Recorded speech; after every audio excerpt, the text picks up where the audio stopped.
नमस्कार, मैं हूं त्रिनाथ और आप देख रहे हैं ई रेडियो इंडिया। पूरे देश ही नहीं बल्कि दुनिया में इस वक्त चर्चाओं का केंद्र ये बना हुआ है कि हिंदू क्या है और मुसलमान क्या है। हिंदू और मुस्लिमों में जो रेखाएं खींची जा रही हैं, क्या वो वाजिब हैं? क्या जो लोग हिंदुओं की बात करते हैं, क्या उनको धर्मनिरपेक्षता की कैटेगरी में पूरा वर्ड स्वीकार करने को तैयार है या नहीं? दूसरी जो सबसे बड़ी बात यह है कि जो लोग ये आरोप लगाते हैं कि सेपरेशन की बात करके राजनीति की जा रही है, वो कितना सत्य है? इन तमाम बातों पर हम लोग बातचीत करेंगे। आज हमारे बीच हैं आदरणीय श्री स्वामी यतीन्द्रानंद गिरी जी महाराज, जो कि श्री पंच दशनाम जूना अखाड़ा के अनंत श्री विभूतित संत जी हैं। बहुत बहुत स्वागत है स्वामी जी आपका। पहला सवाल यहीं से शुरू करेंगे कि हिंदू मुसलमान की बात करना धर्मनिरपेक्षता के दायरे से परे क्यों माना जा रहा है? कि जहाँ तक हिंदू की बात है तो हिंदू एक सनातन जीवन पद्धति का नाम है जिसको धर्म कहते हैं।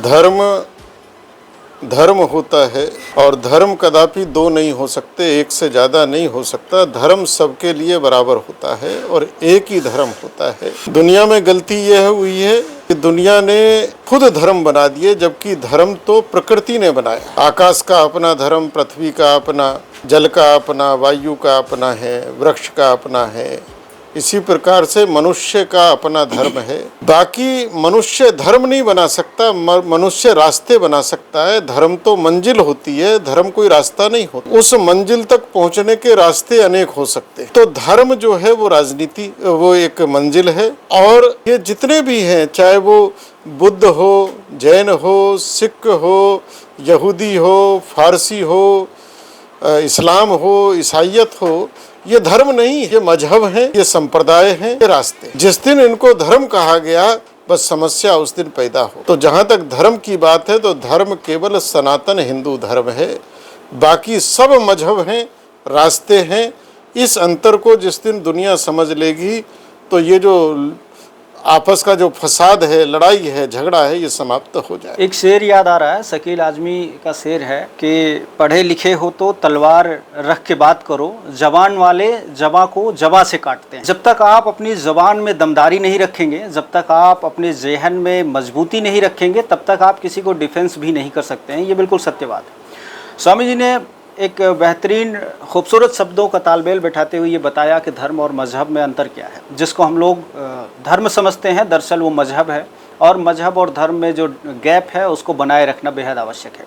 दूसरा सवाल ये है कि अंतर्राष्ट्रीय स्तर पर भारत को लेकर के एक बड़ी खबर आज ही आई है कि जमाते इस्लामी जो बैन किया गया था वहाँ पर बांग्लादेश में, उसको इस वक्त जो नई सरकार है, जो कार्यवाहक सरकार है, उसने उस पर से बैन हटा दिया है। और बैन हटते उसके जो प्रमुख हैं, उन्होंने ये कहा है, भारत को अप्रत्यक्ष तौर पर धमकी देते हुए कहा है कि बांग्लादेश के आंतरिक कार्यों में दखलंदाजी बर्दाश्त नहीं की जाएगी और इसका मुंहतोड़ जवाब दिया जाएगा।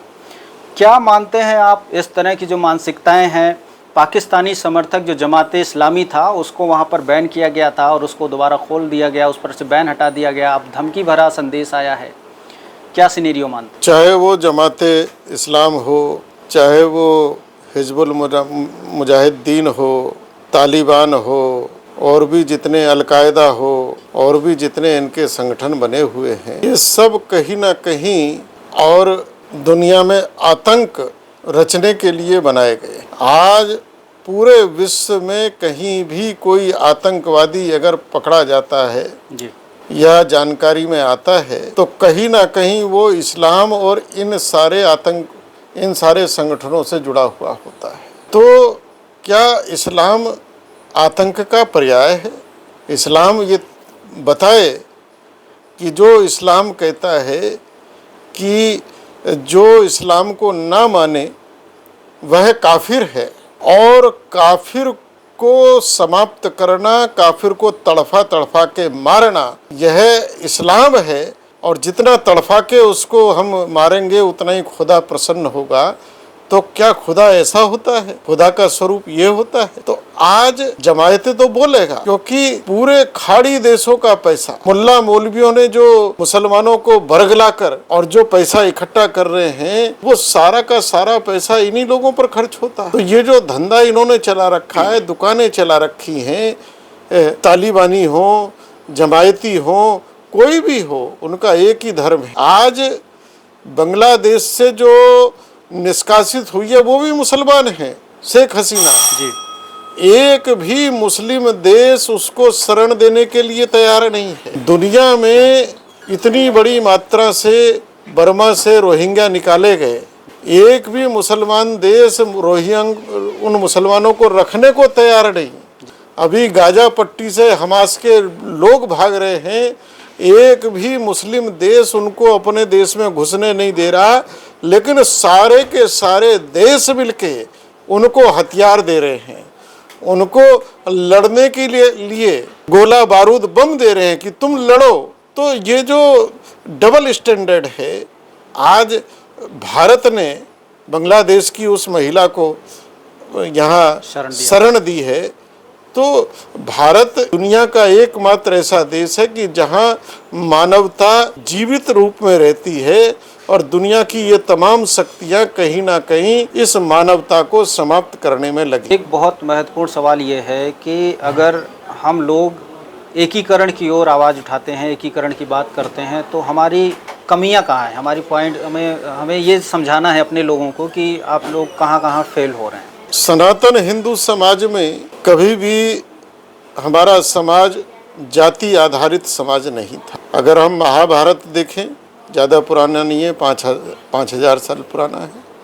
उससे पहले का हम त्रेता युग देखें, रामायण काल देखें, सतयुग का काल देखें, एक भी व्यक्ति के साथ जाति सूचक शब्द का प्रयोग नहीं हो। महाभारत काल में कृष्ण केवल कृष्ण है, कृष्ण यादव नहीं है। युधिष्ठिर केवल युधिष्ठिर हैं, दुर्योधन केवल दुर्योधन हैं, द्रोणाचार्य केवल द्रोणाचार्य हैं। तो जब देश के अंदर मुगल आए, उन्होंने इस देश के अंदर जातियों का उभार को बढ़ाया, पैदा किया। और जब अंग्रेज आए तो उन्होंने तो डू एंड डिवाइड रूल ये अपनाया और हिंदू समाज को जातियों में इतना विभक्त कर दिया। फिर उन जातियों को छोटी जाति, बड़ी जाति, पिछड़ी जाति, अगड़ी जाति, अछूत जाति, ऊंच जाति, नीच जाति, ये इतना कुचक्र चला दिया कि समाज इसमें उलझ के रह गया है जी। ये हमारी ना संस्कृति थी, ना हमारा इतिहास था, ना हमारी परंपराएं थी। तो हिंदू समाज को इन जातियों के कुचक्र से बाहर निकलना पड़ेगा जी। जिस दिन हिंदू इस नाते खड़ा होगा तो इसकी सारी समस्याओं का समाधान उसी दिन हो जाएगा। अच्छा, एक छोटा सा और सवाल इसमें बनता है कि अब तो ये जातियां बन चुकी हैं, अब तो हम लोग बंट चुके हैं, तो जो सरल समाधान है वो क्या है? क्या सामंजस्य के साथ रहने का कोई फार्मूला है, या हमें इन जातियों से अलग हटाने में तो बड़ा वक्त लगेगा? वो दुनिया में बनी, केवल भारत में नहीं बनी। और जातियाँ क्या थी? जो व्यक्ति जिस कर्म को करने लगा उस कर्म से उसकी पहचान होने लगी। कोई सोना पीटने लगा, सुनार कह दिया, लोहा पीटने लगा, लुहार कह दिया, कपड़े धोने लगा, धो कह दिया, लकड़ी ठोकने लगा, बढ़ई कह दिया। तो जातियाँ कर्म से बनी हैं। आज भी अगर हम, और ये पूरी दुनिया में बनी, आज भी यूरोप में टाइटल हैं, कोई किसी का टेलर है, किसी का शू मेकर है, तो वहाँ भी टाइटल हैं। पूरे खाड़ी देशों में दारू वाला, बाटली वाला, ये सारे टाइटल चलते थे, दुनिया में चलते थे। लेकिन हम जाति के किसी आधार को तो पकड़े। अगर इसी आधार को, जो वास्तव में जाति का आधार था, तो आज जो लोहे का काम कर रहा है, चाहे उसने सरिये की फैक्ट्री लगा ली हो, लोहे के सामान की, उसको लोहार कहना चाहिए। तो आज भी अगर जाति के आधार को हम मानते हैं तो उसी आधार पर जाति का विभाजन होना चाहिए। जन्म से कोई मतलब नहीं होना चाहिए। वो जो कर्म कर रहा है वो कर्म ही उसका जाति होना चाहिए, तो ये भेदभाव मिटेगा। अन्यथा जाति को बिल्कुल समाप्त करना चाहिए। और जाति इस देश में तब समाप्त होगी जिस दिन जाति संविधान से ही हट जाएगा। जाति शब्द, आज सरकारी कोई भी फार्म भरा जाता है, स्कूल में एडमिशन होता है, कहीं भी होता है, तो जाति लिखी जाती है। और इस देश का दुर्भाग्य है, जब तक ये लिखी जाती रहेगी ये भेद बना रहेगा। और सबसे बड़ी विडंबना ये है कि हमारा सनातन हिंदू समाज कभी भी जाति आधारित नहीं था, वर्ण आधारित था, धर्म आधारित था। आज आदमी वर्ण नहीं बदल सकता, जाति नहीं बदल सकता, धर्म बदल सकता है जी। आज जाति नहीं बदल सकता, धर्म बदला जा सकता है, जबकि धर्म इतनी बड़ी चीज है। शुरुआत करते हैं एक शेर से ही कि ऐसे रिश्ते का भरम रखना, ऐसे रिश्ते का भरम रखना कोई खेल नहीं कि तेरा होना भी है और तेरा कहलाना भी नहीं, कि हम आपके साथ भी हैं, आपके साथ हैं भी नहीं जब ज़रूरत पड़ी तो।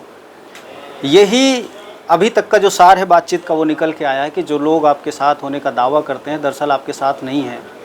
तो अब जो अगला सवाल बनता है वो यही है कि हम अपनी रणनीतियों को कामयाब कैसे बनाएं। देखिए, जिस दिन समाज मिलकर सोचने लगेगा और एक बात समाज अच्छी तरह से समझ लेगा कि ये जितने भी राजनीतिक दल हैं, ये राजनीतिक दल केवल वोटों के लिए है, ये किसी के सगे नहीं जी। ये अपने बाप के भी सगे नहीं, ये केवल समाज को तोड़कर बांटकर और केवल वोटों के लिए। आज बांग्लादेश में इतना बड़ा अत्याचार हुआ है, तांडव हुआ है, भारत में इतने सारे और सेकुलर कहलाने वाले दल हैं, एक भी दल की प्रतिक्रिया उस पर नहीं। ताज़ा हालिया बंगाल में भी हुआ है। बंगाल में जो हुआ है, आज सारे के सारे दल जो दोषी हैं उनको बचाने में लगे हैं। आज अगर कहीं मर्डर हो जाता है, कहीं बलात्कार हो जाता है, तो कहीं कोई अत्याचार हो जाता है, तो पहले उसकी जाति ढूंढते हैं, फिर उसके बाद बयान देते हैं। उसके बाद फिर सोचते हैं कि बयान देना है या नहीं देना है। उनको इससे कोई मतलब नहीं किस बहन की इज्जत लूटी गई है, उनको अपनी रोटियां राजनीति की सेकनी है। अच्छा स्वामी जी, एक सवाल ये बनता है, उत्तर प्रदेश में बाबा योगी आदित्यनाथ जी की सरकार चल रही है, बहुत सारे लोग संतुष्ट हैं और बहुत सारे लोग नाखुश भी हैं। नाखुश इसलिए हैं क्योंकि हालिया चुनाव हुए जिसमें, तो उसमें समाजवादी पार्टी के सांसदों की संख्या एक बड़ी मात्रा में आई और देश में तीसरे नंबर की पार्टी बन गई।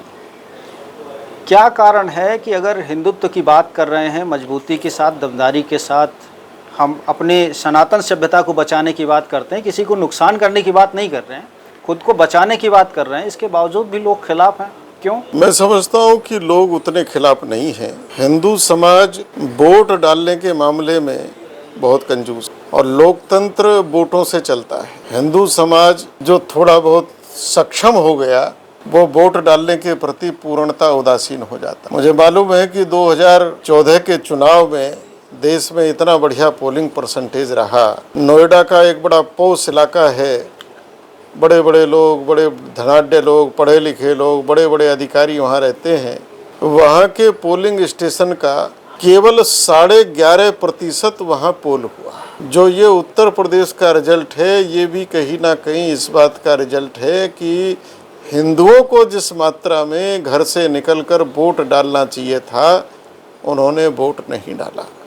और जो प्रतिपक्ष के लोग थे, आज मुसलमान है, वो जानता है इसकी कीमत को, वो डट के सुबह लाइन में खड़ा हो जाता है। कहीं ना कहीं ये वोटों की लड़ाई है, उसमें हिंदू समाज पीछे रहा है। और लोकतंत्र में केवल एक ही अधिकार है आदमी के, वह वोट का, और उस अधिकार को भी अगर वह इस्तेमाल ना करे तो फिर उसको रोने का भी अधिकार नहीं। राजनीति में संत समाज का जो परसेंटेज है, संत समाज की उपस्थिति, मौजूदगी कितना अहम मानते हैं? अक्सर ये इस बात को करने पे कि भाई जो संत समाज के लोग हैं उनको पूजा अर्चना करना चाहिए, मठों में रहना चाहिए, उनको राजनीति से दूर रहना चाहिए, कितना जायज़ मानते हैं? संतों ने, हमारे देश की परंपरा रही है कि संतों ने सदैव राजनीति का मार्गदर्शन किया, और जब जब आवश्यकता पड़ी है तो संतों ने राजनीति की दिशा और दशा दोनों को बदला है। लेकिन संत राजनीति में कभी लिप्त नहीं हुए। धर्म सत्ता अलग रही है, राज सत्ता अलग रही है। राजनीति सदैव धर्म सापेक्ष होनी, धर्म के अनुसार होनी चाहिए। इस देश के अंदर एक शब्द चल गया, धर्म निरपेक्षता। यह शब्द भी बहुत खतरनाक है, समाप्त होना चाहिए, क्योंकि जहाँ प्रकाश नहीं है वहाँ अपने आप अंधकार होगा, जहाँ सत्य नहीं है वहाँ अपने आप असत्य होगा, जहाँ और ज्ञान नहीं है वहाँ अपने आप अज्ञान होगा।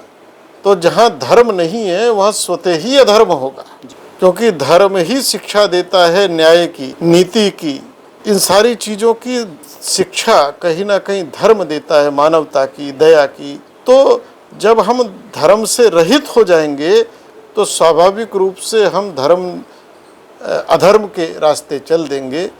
तो संतों ने सदैव मार्गदर्शन किया है, राजनीति में सदैव धर्म रहना चाहिए, राजनीति धर्म सापेक्ष हो, धर्म के अनुरूप हो, किंतु धर्म में कभी भी राजनीति नहीं आनी। संतों को राजनीति का मार्गदर्शन सदैव करते रहना चाहिए। तो बहुत खूब जवाब दिया है स्वामी जी ने। बस एक और जो बहुत ज़रूरी सवाल है, चूँकि हम लोग युवा हैं, तो युवा पीढ़ी जो है उसका मोहभंग होना, उसका अपने कर्मों के प्रति ज़्यादा लगाव होना तो समझ में आता है, लेकिन धर्म के प्रति मोहभंग होना कितना सही है या कितना गलत है? आज बड़ी मात्रा में युवा मैं देख रहा हूँ, क्योंकि हम लोग धर्म क्षेत्र से जुड़े हैं। हम हरिद्वार को देखते हैं, ऋषिकेश को देखते हैं, बद्रीनाथ, केदारनाथ, रामेश्वरम, महाकाल, बाबा विश्वनाथ। एक चीज़ तो ध्यान में आ रही है कि कुछ समय पहले तक इन सभी स्थानों पर पहुंचने वाले ज़्यादातर बुजुर्ग होते थे, किंतु बड़ी तेज़ी से अब युवाओं की और वहाँ संख्या बढ़ी है जी। और युवा कहीं ना कहीं धर्म स्थलों की ओर उसकी प्रवृत्ति जाने की बढ़ी है। तो हम ये नहीं मान सकते कि युवा धर्म से रहित हो रहा है। आवश्यकता यह है कि हमारी शिक्षा व्यवस्था में और हमारी परिवार की व्यवस्था में, क्योंकि ये दो पाठशाला हैं।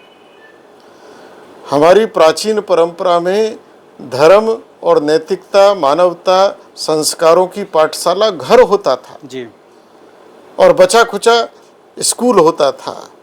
आज ये दोनों पाठशालाएं बंद हैं। ये पाठशालाएं फिर से शुरू हों तो धर्म का सच्चा स्वरूप, क्योंकि आज का नौजवान उसको चाहता है कि मैं धर्म को जानूं, धर्म की छोटी छोटी गतिविधियों को जानूं। वो केवल आंख बंद करके उसका अनुसरण नहीं करना चाहता, वो उसके गहराई से उसके कारण में जाकर उसको अपनाना चाहता है। तो वो हमें बताना पड़ेगा। स्वामी जी, ये तो रही युवाओं की बात, और एक सवाल ये बनता है कि जब हमारे देश में धर्म से संबंधित कोई बड़ा प्रकरण सामने आता है तो उसमें जो हमारे धार्मिक लिहाज से जो अखाड़े के, विभिन्न अखाड़े के महंत हैं या हमारे जो महात्मा हैं, साधुगण हैं, उनमें मतभिन्नता देखने को मिलती है। और इस मतभिन्नता को मुझे लगता है कि इतना ज़्यादा मतभिन्नता हमारे धर्म के लिए, हमारे धर्म को आगे बढ़ाने के लिए ठीक नहीं है। आपका क्या मानना है इस पर? निसंदेह देश के अंदर कुछ ऐसे लोग हैं, ज़्यादा तो नहीं है लेकिन कुछ हैं, और वो केवल कहीं ना कहीं